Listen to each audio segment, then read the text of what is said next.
Hello, and welcome to the Bold Black Girls Podcast. I'm Aries. And I am Kim. And this is the week of Thanksgiving. Here we are. Already. We are. How we get there that fast? I don't even know.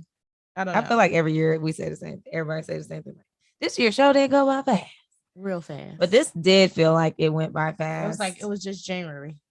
Right. Like literally. Like there's some things that I'm like, wait. That just like happened. No, that was February. I'm like, what? It's over. It is over. And I'm in sales. So like I'll be looking at the year in quarters. And I'm like, oh my God, it's Q4. I got stuff I need to do, stuff. And I'm like, it's Q4. Oh my God. So we are here, y'all. It is Thanksgiving time. You got plans for Thanksgiving? I don't. What about you? My dad's coming. Oh, good. By the time this airs, he will be on his way here. Like okay, he'll be here on Wednesday night. So what made him come this time for Thanksgiving? He picks either Christmas or Thanksgiving to come. And I'm planning to not be here for Christmas. So it's good he did come for Thanksgiving. Yeah. And he misses us and stuff. Oh. So and with the year that we've had, it really gratefulness after this pandemic has not just been just for Thanksgiving. It's like it's a daily gratefulness that I wake up with, just to wake up.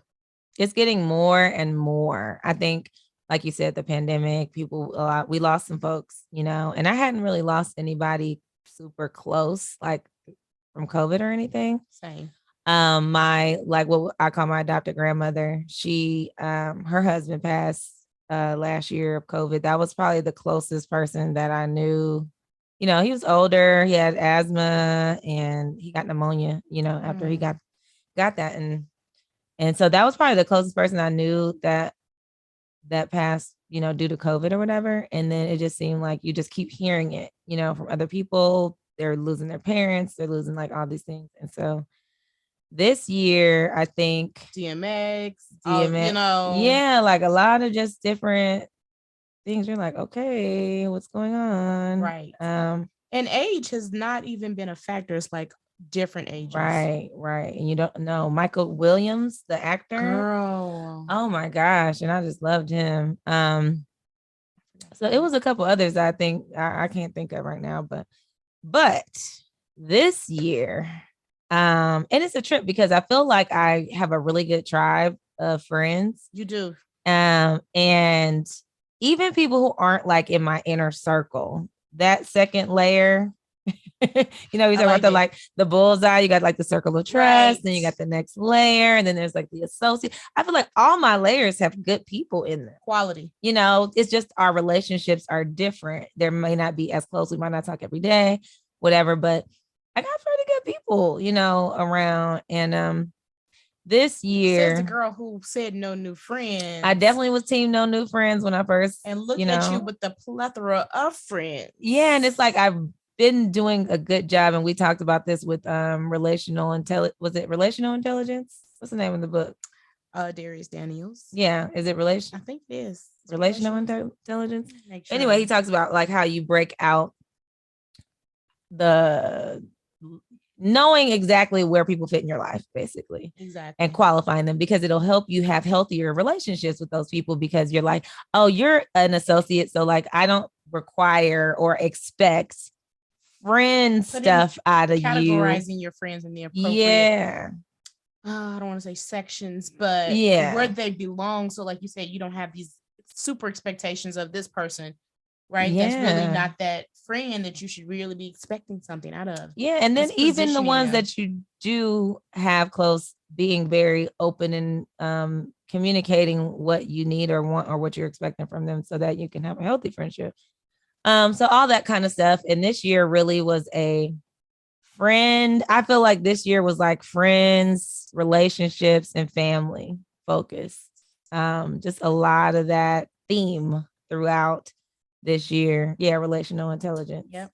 Go get that book. It was really good, y'all. It was an amazing book. Yeah.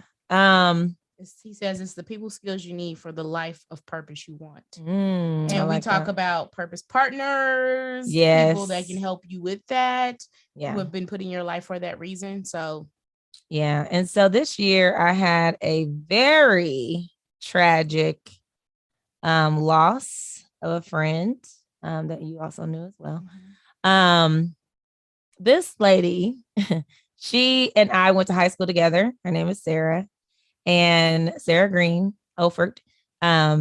She and I went to high school together. In high school, this is what's the funny part. And if my friend Nadir is watching this, like, she was just, anybody who knows her today, they know her as the person who like is up on the latest and greatest news. Everything. She knows what's going on. Like when people go to her Facebook to be like, what's going on? She should have been working for Shade Room or something like that. Best restaurant recommendations, the music scene, the concerts, everything, right? But in high school, how this looked was like gossip, messy, like, right. So I remember we had got into a big old thing with this chick who they had the thing called conflict resolution at school, and Sarah had said this and somebody said that and this person said this and all that. Like I just so happened to be there because it was my friend was in the mix, and I was like, okay, like who about to fight? We about to fight or not? Like I don't even. This is like 11th grade. Okay, so this was high school. Yeah, it was like 11th grade, I think. Because after that, and we were cool, but it was just like she was a residual from the other girl who I didn't like, right? Like she was her friend, and me and her just was like kind of cordial, Okay. Well, she ended up leaving and coming to Texas for her senior year. And I didn't really, talk to her after that. And then I moved to Texas. I think we stayed connected on Facebook or something like that. But I moved to Texas, and she lived like 15 minutes away from me. So I was like, oh my God, like, oh, this is where you moved to, like right. I didn't even really connect it. Exactly. These two girls from California. Yes. So when she got married like when I first moved here. So me and the boy's dad, we weren't even together. We were just co-workers and hanging out. We didn't know nobody out here. And we went to her wedding, and that was like my first reconnecting with her, back in once I got to Texas. So she was at LJ's baby shower. Me and her were pregnant together with Marvin and her son, Christian. And so we just kept in touch via social media, but also her and her husband they used to do those sausages, like he's from New Orleans or somewhere in Louisiana, and they would do these sausages. I was the prime number one customer, making them go sell them because they weren't selling them at first. I said, you need to start charging people for that. Exactly. And I paid them for them. I would put them in my gumbo. She started doing desserts and cakes and stuff, like really cute cakes and just doing her thing and cooking and just all kind of stuff. And so this year, when Kim and I went on our trip to Mexico for 10 days with the kids, she and this other girl from high school were in my DMs. They had a group chat, and they were like, where did y'all go? Well, tell us everything about this trip, right. What hotel, what resort, all that. And she ended up taking her son on a trip like 2 months later. And they went to Mexico. They took pictures. It was beautiful pictures. Beautiful pictures. And I was like, that is so cool. And so and then she started just having all these experiences with him throughout the summer. They would go to the Mavs game. They go into this, all this stuff. And the episode that we recorded with Tia Brown, we were saying after we had wrapped that we were going to plan, because Tia was like, you should do a trip with like single moms and stuff. And we're like, yeah, we could just do a trial one, and we'll invite Sarah because we know she's cool. We like her, and she has a son, and we'll cherry pick people who we want to take on that first trip. Right. So I get a phone call and we record on Sundays. I get a phone call on Monday from her best friend, basically telling me that she had a stroke and she didn't have any more brain activity. So like when I get the call, it's from her phone. So I'm thinking it's her, like, girl, you must have been feeling me. Right. Because I was just talking about you yesterday. That's literally how I answered the phone. Like, girl, we was just talking about you. And she was like, this is not her. This is her friend. And I just like, my heart dropped at that point. Cause I'm like, why is she calling me? I don't even know her. Like, How did she get my number? What made her call? Like, what's going on? Do I need to go get Christian? Like, I'm totally freaking out on the inside. But she basically told me that she didn't have any more brain activity. I went that next day to go see her at the hospital. Like she was gone already, but she was an organ donor. So they kept her in the ICU so they can keep her organs, together so that they could donate them. So it was real. I didn't realize how much that was going to affect me. Like it really hit me hard. And I'm like, she wasn't even like a close friend. Like she was a cool friend. We had just saw each other at the church carnival. We spent time together with the kids like just that week before. Right. So I'm like, God, let me have this time with this person. That moment with her. Yeah, I got to spend some time with her last, right before. I got to build a new friendship with her over the years of being here in Texas. And I didn't realize the impact that I had on her until after. When I asked her friends, I was like, we're at the hospital. I'm like, what made y'all call me? Right. What like, out of all the people, I'm not like, she was like, she used to talk about you all the time. And like, we knew y'all had hung out and we were just thinking of people who really like were impactful in her life. And I'm like, whoa, I didn't even realize that. So it really started making me value my friends. I had people reach out to me who saw what I posted about it on Facebook and were just like, oh my God, like we need to reconnect. Like, because if that would have been you, somebody writing about you, I would be not happy, or whatever. And so I'm like, it impacted me because, I knew her through you. Mm-hmm. Been at your house a couple of times. She was here. Ordered cupcakes. Remember that time? She was like, yeah, Kim ordered cupcakes. Wait, Kim tried to sneak and order cupcakes, y'all. This is so funny. I feel like we might have talked about this. But one time she's like, Sarah didn't know that I didn't know that Kim had ordered cupcakes, right? She's thinking y'all be together all the time. Right. She probably know. And she was like, yeah, something about like, I had to drop Kim order off or I had to get her order or something. I said, order? What you order?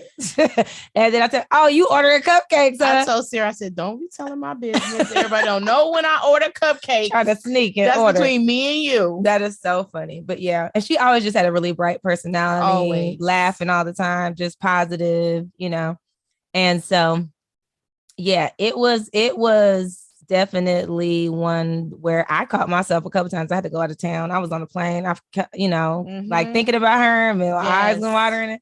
And I'm like, wow, So, I feel like God definitely gave me that chance to reconnect with Christian as well, because I'm like, you know what? I need to stay connected in his life, being that.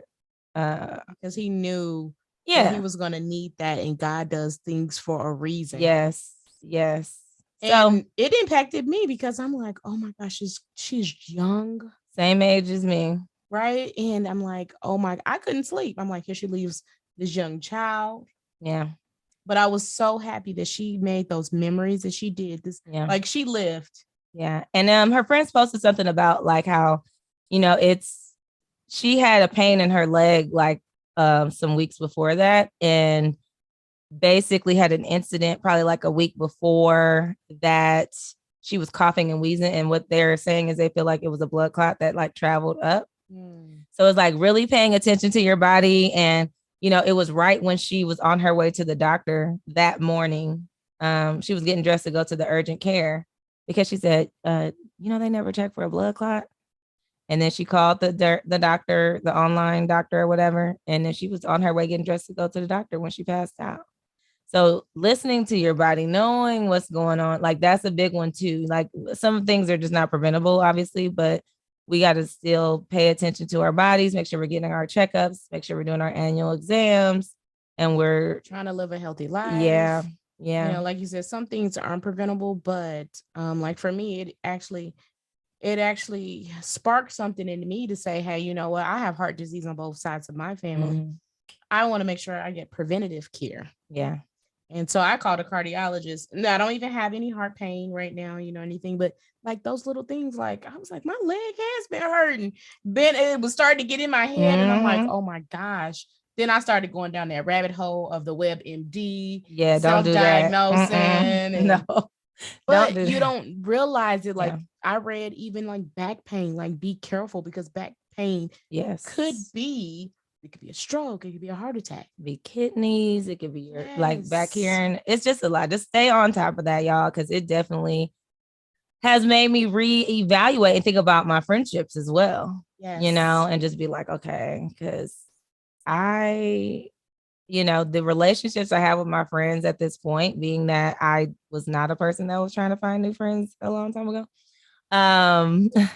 And also I can't have that. And also realizing, so number one, we're dedicating the episode to her. Yes. And we're titling it Friendsgiving because we want to express our gratitude for our friends, because also sometimes it's like you take for granted that person is, you're going to see that person again.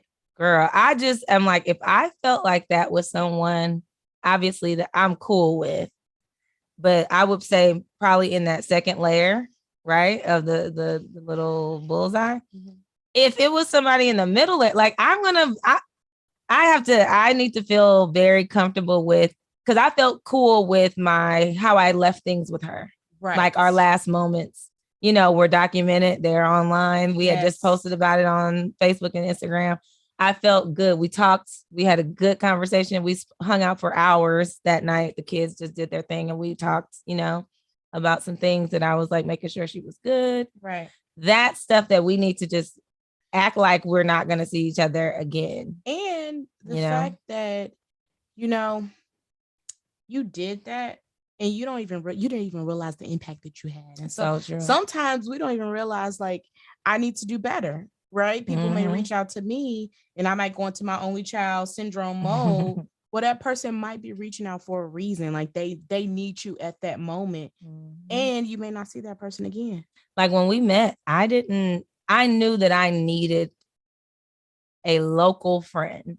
Like during that phase I was going through a divorce. I was going to the gym, trying to just decompress and, whatever.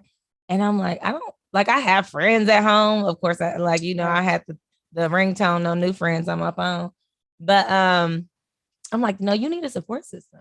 You need people here. Community. Yeah, you need a village, here. And I didn't know how to go about that necessarily, as far as like, oh, where do I go look for new friends? Because I've heard people be like, how do you find new friends as a grown up? And I'm like, you just live your life and really stay aware of people that have good energy, that are just, because there was a bunch of people and Kim was the one that like rose to the surface for me, because I was like, oh, and I trust my gut, and my discernment when it comes to the people, because I could kind of sense, I'll be like, ain't it? I don't know. And the ones would I be like, and I give it a try. I'll be like, see, I knew this was gonna be it. Yeah, right. But it's like certain people, you're like, no, she seems like a good person. Like I could vibe with her. Same. I think I was in a season of transitioning from out of a relationship. I was already going to the gym, but I had moved from Chicago. I had friends there, but I really didn't have friends here either. And I was like, the only friends that I had were the friends that were associated through my daughter's activities. And I'm like, okay, well, when these activities end, I don't know that I'll keep this going. Whatever the case may be, I need a community where outside of my daughter. And outside of like specific activities per se. Because that's like having your coworkers as your friends. And then you leave the job and you're like, I ain't talking to them. Unless y'all really have exactly. So I have really been blessed and fortunate to find good friends. And so my part is to like, yes, I have lots of people that I connect with, like you said, but those core people, because we talk about quality versus quantity. I want to be a good friend, and I can't be a good friend to a lot of people. Exactly. You can't. It's just only one of me. So I do like, if you interact with me, you're going to feel loved. You're going to feel it. Right. Yeah. So we were at the gym, and I want to say it was like a section of us. Yeah, it was a section. And dance for me is joy. So like when you said about meeting your friends, I tell people all the time, just do what you enjoy. Yeah, because you'll meet, just like finding dates, right? People are I'm still trying to work on that. It's still the same though. It's like if I love to read books, if I love to like just do your thing and it'll work out. Like I feel like it's ever since I opened that door to like allowing it, so many people have just come my way, and it's like, okay, like, and I have different groups of friends, and I think we do a great job of managing having different groups. You have your girlfriends, I think it's 5 of you all, right? And then I have friends from work where we have a tribe. Then I have a subset of friends, right? In different areas of life, just different types of I got my friends from back home. that I've been knowing since I was young, and we're still connected. And then just knowing how to, and that's always a hard time. People have a hard time figuring out how to fit people into their world. But see, I'm so blessed, y'all, because I'll be like, there's never been no like conflict issues. Well, I've had that once before. That was old stuff, but not as an adult with friends really having any issues with like jealousy or the stuff that you would have when you're younger, being like, that's my friend, that is your friend, that's your friend. How some people get like that. I wouldn't even have that person as a friend because I can't. I'm you would be mad at all the time because it's too many people that I'm cool with. And reality is you can't be friends with everybody. True. You're not for everybody and everybody's not for you, and it's okay, and you have to realize that and be mature enough, like, hey, we can be acquaintances or, and there's different levels to friendships too. Mm-hmm. Mm-hmm. There are different levels. And we read a book called Happy Women Live Better. Yes. She talks about in an article, Burton. 6 types of friends, right? The wise friend, the fun friend, the travel buddy, the relationship coach, the career comrade, and the accountability partner. Yes. Because honestly, you may not get everything out of one friend. Now, you may have more than one out of this 6. They may cross over. Exactly. Your travel buddy may be your wise friend, or whatever. Exactly. Yeah. So I just think that, in terms of friendships, I value my friendships. I try and be a good friend. And I look back on it. I don't know if I saw good friendships because my mother was older. She didn't have a lot of friends. Yeah, my mom and them their family was their friends. Right. So I was like, I'm proud of myself for doing this because I didn't see a picture of good friends and like friendships where I've built real villages that have become family. Yeah. Friends where I go out of town with. Yeah. That I'll transfer money to. Yes. Or vice versa, right? Because that takes trust. Yeah. And I think for us too, it's made us realize too, in dating, I want a friend. Yeah. A friend. A friend. Friend. Because I'm too, it makes me laugh. Like we were talking today, just like how when, before Kim came over today, I said, I ordered us a salad and a crab cake from this place that I've been wanting to try. It'll be here. And I rose up like Jesus. But the week before, she had brought a salad and a crab from our favorite place. So I was like, oh, it's a new place. Because I was going to actually see if I can get it from there. Right. And then it was too far. So I was like, okay, let me see what's going on. And this other place, I said, oh, they got the same kind of like thing. Exactly. We could try something new. So I just let her know, like, hey, I ordered it. It'll be here by the time you get here. And she's like, see, you know me. Like, we know each other. It's like that. You want someone that knows you. Like I always talk about how my friends could like answer for me. If in a certain scenario, they'd be like, Aries is not about to do this, or she's going to really like that, or something. A dating show. I'm like, that is not the one. That is not going to work. And you think about that, right? Like, okay, your friends, they know you. We talk about love language. Mm-hmm. You know my love language. Right. We know each other's love language. But that comes from when you want to get to know someone, it's like when you're connecting with someone on a level that is like, wow, this is really like hitting all the spots, right? As far as like Kim and I, articles, books, networking events. Not now because you actually hit all 6 of my friends, right? We've traveled together. Yeah. We have fun together. We do crazy stuff together. We podcast together. Like we got so much stuff. So it's like, you're gonna get you around this person. She knows my mom. She knows my family. Like same. All that. So we can be there for each other. We can vent to each other when we're just like, I just need to just talk right now and vent about this. And also feeling like you can safely share things without it going all over the place. Trust and vulnerability is there too. Because I'm gonna be honest with you, I don't feel like my friendships back home, because probably most people didn't know how to be good friends. Mm-hmm. We don't know about vulnerability and having that trust. And I feel like the greatest quality that I've had here is my adult relationships that I've cultivated. Mm-hmm. And then we have our village, right? With Carolyn and Will and Chris, where we've gone to the cabin. So we have built like this relationship, and we don't talk every day at all. Yeah, no, at all. But you just know. It's like I know you got me. If we ain't talking 6 months, I call you and you will come. Right. You know, like that kind of thing. Party, we are there. Yes, exactly. So that's the kind of thing I think would be really good. I think Black women are very good at cultivating community and friendships. And I would, if a guy is listening, love to know if there's barriers for Black men doing the same. Because I'm finding that, you know, when I was doing this dating show, one of the things that I asked the guy that I was dating was like, who are your friends? Like, who are you closest to? Because you know? What do they say? You are the average of the 5 people you spend the most time with. Yeah, exactly. So it's like, I'm just wanting to know like who you got in your community. You ever be out and like you meet a guy and you're like, I'm looking at their friends. I'm like, this your mans? Whose mans is this? These are your boys. And these boys should hold you accountable. So if you are not leveling up in, say, as being a husband, a father, they will check and hold you accountable. Yeah. Right. And like, you've checked me like, you need to let her be more free. Stop hovering, being a whole hovering as a helicopter parent. Exactly. Yeah. So like that honest truthfulness to hold you truly accountable. And I don't want any yes friends. I need people who will say no to me and be like, nah, hell no, you shouldn't. I like it straight. Don't do that. I need you to tell me like, are you like, do you think that was nice? Like that wasn't cool, you know, or whatever. I'll be like, was that me? You know, or something. So I need people who are going to be honest with me. Like, I don't need no fan club. You know, I don't need people like just, everything you say is going to be, no, tell me I'm wrong, you know, if I'm wrong, you know.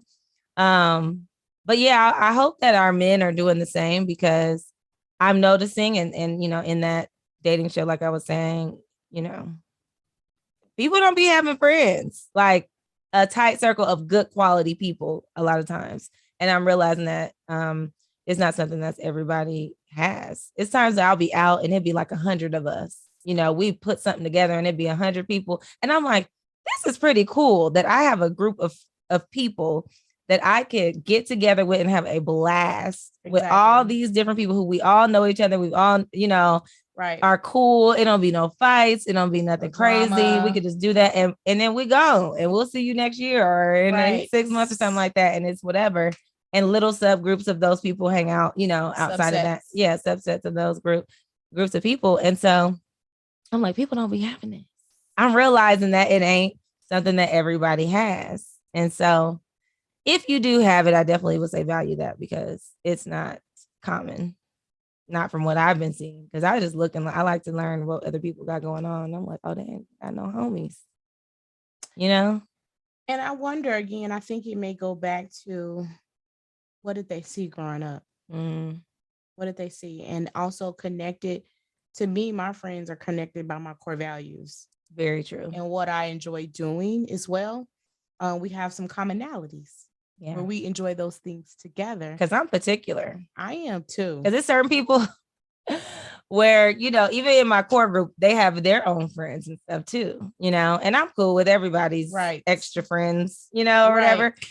But there's times where like people who know us as a group, and then let's say a couple of their friends are there or something. Yeah, they'll be like, is she a part of y'all? I'm like, no. And they make it seem like I'm being mean. I'm like, no. This is this group.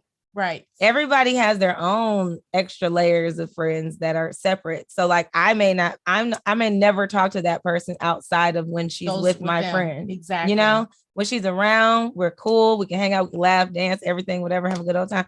I don't know her phone number.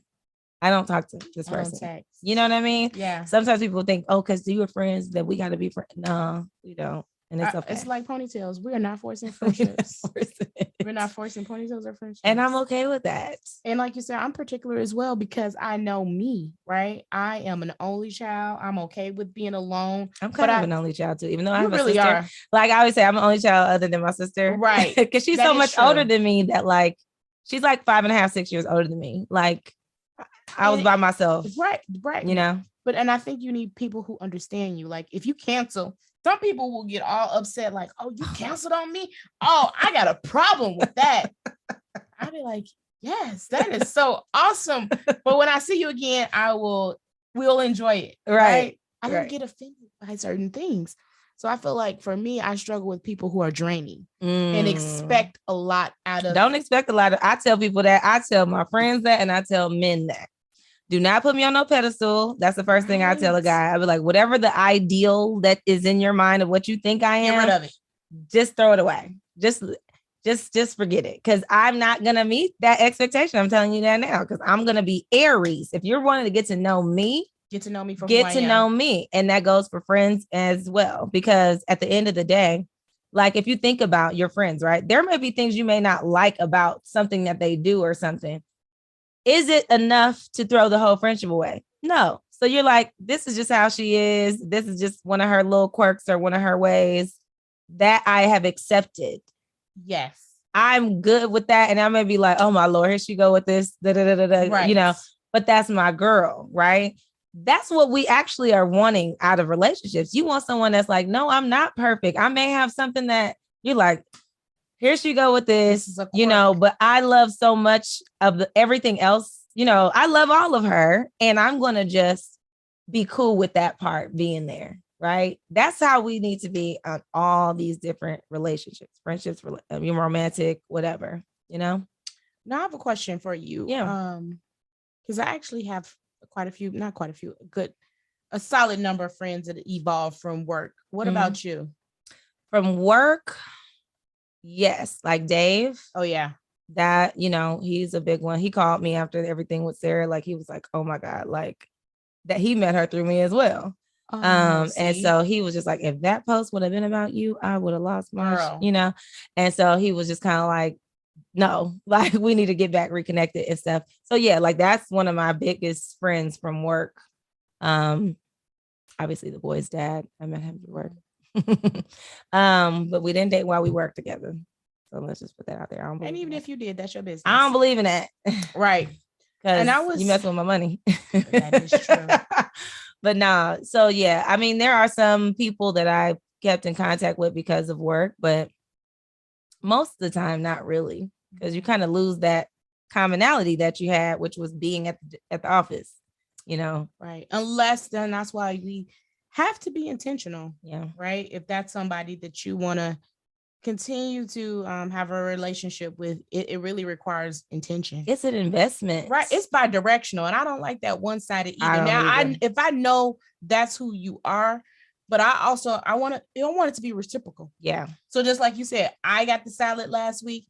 I was like pleasantly surprised. She was like, hey, I'm going to have brunch. I'm like, oh, she's so classy.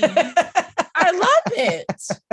She knows I love crab cakes and a good Cobb salad. And we be like, why these men don't be thinking like how we think it? Me and Laura be doing the same thing. We be like, we go together. We just like care for each other, everything. Like those are the things that's why I can't take no mediocre crap. Because I'm like, first of all, my friends, they are think more. Up. Yes. You know, like what the heck? I would need you to get on board.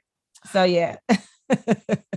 Help us, Lord. Help us, Lord, y'all. So we got to be intentional. You have to knowing that if you want a quality friendship, it is an investment. It really is. You are now a part of this person's life. When I met Kim, her dad had passed away like a couple weeks later, I think.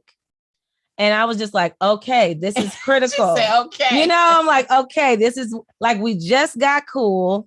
Right. This is how I handle this is going to determine if we're going to actually kind of move forward in a friendship, or is this just kind of somebody I'm like, let me, you know, people don't know what to say when someone passes away. That's true. Right.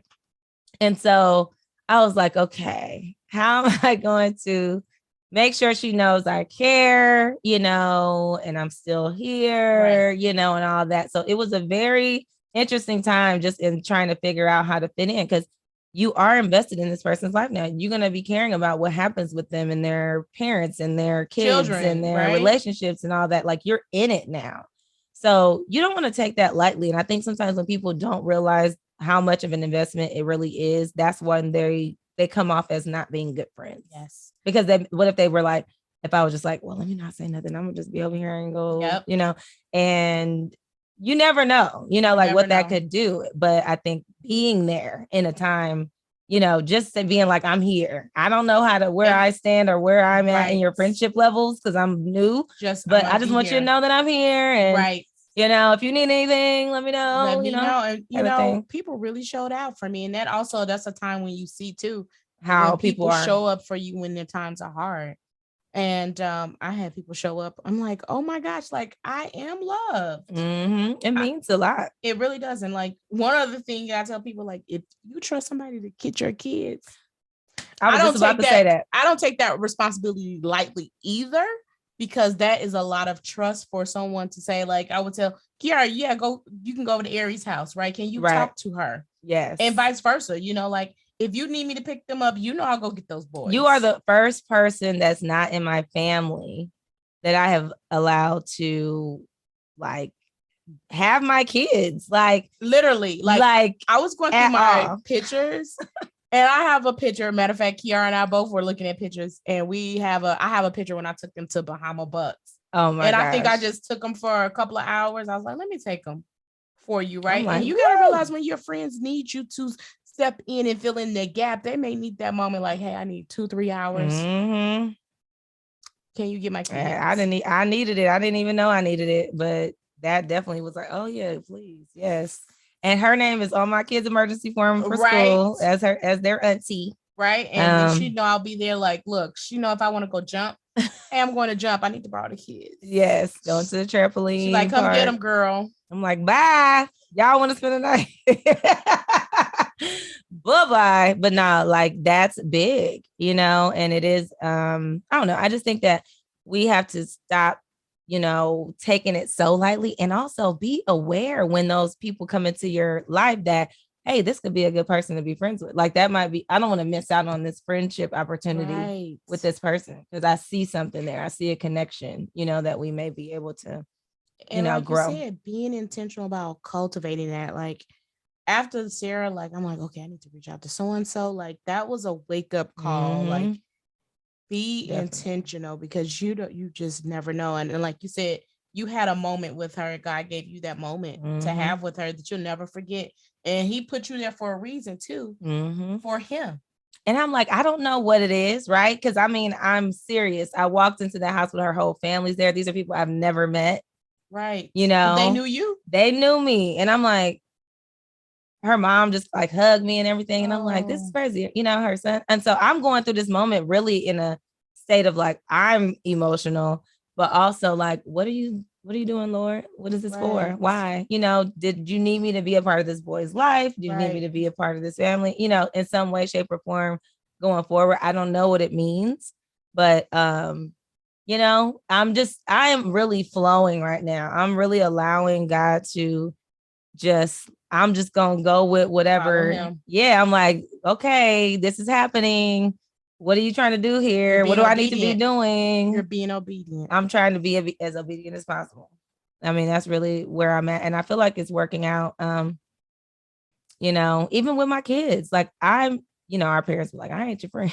Right. And I be saying that too sometimes when I'm in my Black mama mode. But I do want my kids to look at me as someone that they could come to and talk to. And absolutely. And so I try to make things very like, and this is a strategy, and this is just one of my little parenting things that works really well. If there's anything that's maybe a tough topic or a big issue, I make it real low. I make it real, like, not a big deal. Right. I'm like, well, maybe that was da-da-da-da. Like, I just make it real light, and then they talk more about it because I'm not making a big deal out of it, So I think trying to figure out how to become a friend of your kids would be actually a good look, because at the end of the day, they're not going to be your babies forever. They're going to grow up and be adults, and they may not want to come over your house when they get older. Hello. If they don't like you. They may not want to deal with you because, I mean, that's real. They'll be like, I don't like you. I was only there because I had to be there. And as soon as I get the hell out of here, I'm gone. So me and my mom are friends. We didn't really become friends until I was pregnant with LJ. Like we started actually establishing more of a friendship at that point. We had fell out, we had stuff going on, drama, and it's been a process of us over the last 12 years, really just working on us as friends. I talk to my mom every day, so some days she get on my nerves, and and some days I get on her nerves. But most of the time we FaceTime, we laugh and kikiing about something, laughing about some show on TV that we watch or something like that. But I think valuing these relationships is really the biggest part of what, And if you have children too, your children need to see you with friends so that when they start to go have friendships, they know what that looks like. They be cracking up. They know all my friends, and I remember that morning after everything with Sarah, the hugs from my kids were a lot stronger that day. Because LJ, when he saw me crying, LJ, he's so emotional, he looked, I can't do it. He ran into the bathroom. He was crying. He just couldn't take it because he's like, my mama cried. Like the thug is crying out here, y'all. Something must be broke. Seriously, he was like, oh my God, he just ran in the bathroom. He cried, and Marvin is a thug, so he didn't. He's a thug. He's a copy paste. Yeah, he was just like, But that next day, I hug my kids every morning. I pray for them. I put my hands on them every day and be like, Lord, cover and protect them in the name of Jesus, like every single day.